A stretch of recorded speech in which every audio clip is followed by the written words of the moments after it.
I think the incoming president, regardless of what happens at the end of this year, we're going to have to continue working with student publication, continue working with the people and the volunteers who are involved with Radio Laurier to look for ways, maybe a different mentality or different ways of looking at the problem in order to solve it. Just because if something doesn't happen at the beginning of next year, we don't have a plan, doesn't mean that we need to stop looking at this issue.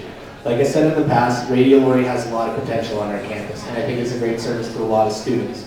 So I think with the incoming president and Bryn Hossington and the rest of the student publications, we need to keep looking into this, and hopefully something good will come out of it, because it really is essential and a big part of our campus. Thank you. Thank you, Chris. If you look at my platform, it directly mentions Radio Laurier and the fact that I do intend to have it here next year. Part of my platform is creating a radio call-in show as president, and so obviously I'm hoping that it's here, and we'll be looking to ensure that it's here so that I can keep with my campaign promises.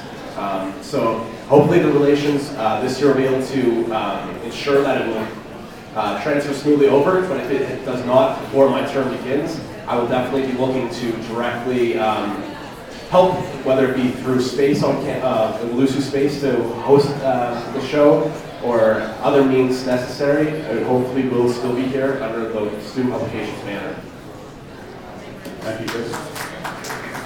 Laura?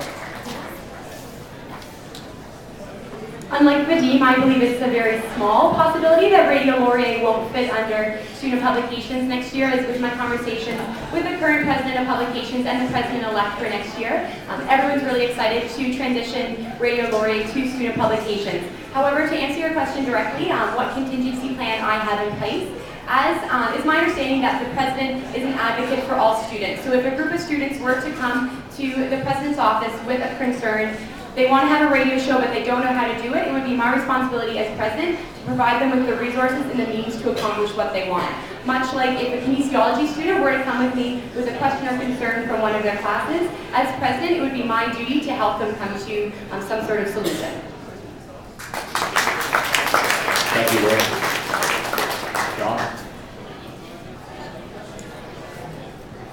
I believe, or I am committed to seeing Radio Laurier successfully transition. Students of Radio Laurier, volunteers of Radio Laurier, and students even not a part of Radio Laurier are committed to a successful transition, as well as Wolusiv is committed to a successful transition.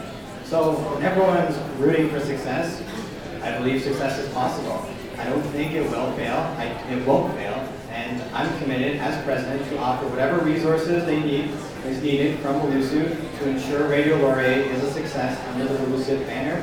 That is what I'm prepared to offer and fully support Wolusiv in the transition.